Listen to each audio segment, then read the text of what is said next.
মধ্যে যদি আবার এরকম বৃষ্টি হয়, যদি এরকম জল জমে হাজার হাজার মানুষ, লাখ লাখ মানুষ রাস্তায় নামেন ঠাকুর দেখতে, কি ভয়ঙ্কর ঘটনা ঘটতে পারে। আচ্ছা, সত্যি কি পুজোর বৃষ্টি হবে?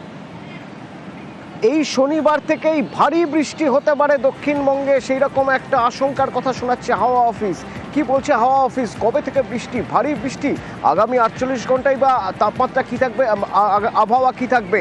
এই যে ভারী বৃষ্টি বলা হচ্ছে, কেন ভারী বৃষ্টি? বিশ্বজিৎ রয়েছেন আমার সঙ্গে, বলতে পারবেন বিশ্বজিৎ? একদমই, পুজোর মধ্যেও বৃষ্টি হবে এবং আজ ভারী বৃষ্টির সতর্কতাও রয়েছে। অতনু, তার আগে জানিয়ে রাখি যে আর কিছুক্ষণের মধ্যে কলকাতায় আবার বৃষ্টি হতে পারে, অর্থাৎ বৃষ্টি হওয়ার সম্ভাবনা এই মুহূর্তে প্রবল এবং বৃষ্টি শুরু হবে আর কিছুক্ষণের মধ্যে। শুধু কলকাতা না, কলকাতা, হাওড়া সহ অন্তত 4-5 জেলায় আগামী 2 ঘন্টার মধ্যে ফের বৃষ্টিপাত। তবে বজ্রবিদ্যুৎ সহ হালকা মাঝারি বৃষ্টির সম্ভাবনা রয়েছে। দক্ষিণবঙ্গের সব জেলাতেই আজ বেশিরভাগ জেলার এই বজ্রবিদ্যুৎ সহ হালকা মাঝারি বৃষ্টি। উপকূলের জেলাগুলিতে একটু দমকা ঝোড়ো হাওয়া এবং ভারী বৃষ্টি হবে পূর্ব পশ্চিম মেদিনীপুর, ঝাড়গ্রাম এবং বাঁকুড়া।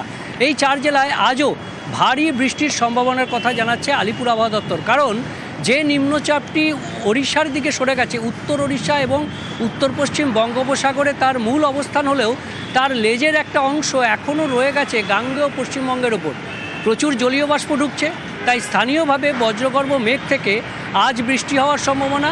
ভারী বৃষ্টি 4 জেলায়, বাকি জেলায় বজ্রবিদ্যুৎ সহ এই যে হালকা মাঝারি বৃষ্টি এটা কন্টিনিউ করবে আগামীকাল এবং পরশু, অর্থাৎ আজ বুধবার, বৃহস্পতি, শুক্রবার, এই দুদিনও এই ধরনের বৃষ্টি হতে থাকবে স্থানীয়ভাবে বজ্রগর্ভ মেঘ থেকে।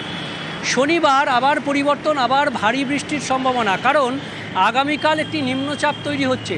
সেই নিম্নচাপটি তৈরি হবে উত্তর পশ্চিম বঙ্গোপসাগরে এবং দক্ষিণ ওড়িশা ও উত্তর অন্ধ্রপ্রদেশ এলাকায়, এবং সেখানেই এটি গভীর নিম্নচাপে পরিণত হবে। আর যেহেতু গভীর নিম্নচাপে পরিণত হবে, তার এলাকা বিস্তৃতি অনেকটা বেশি হবে, আর তাই প্রভাব আসবে আমাদের বাংলায় এবং সেখানেও বৃষ্টির সম্ভাবনা বাড়বে। ভারী বৃষ্টি হতে পারে শনিবার থেকে আবারও আরেক দফায়, অর্থাৎ পুজোর ঠিক মুখেই আবারও আরেক দফায় যখন মায়ের বোধন হবে, সেই সময়ে আবার বৃষ্টিরও বোধন হবে, ভারী বৃষ্টি হতে পারে এমন আশঙ্কার কথা জানাচ্ছে আলিপুর আবহাওয়া দপ্তর।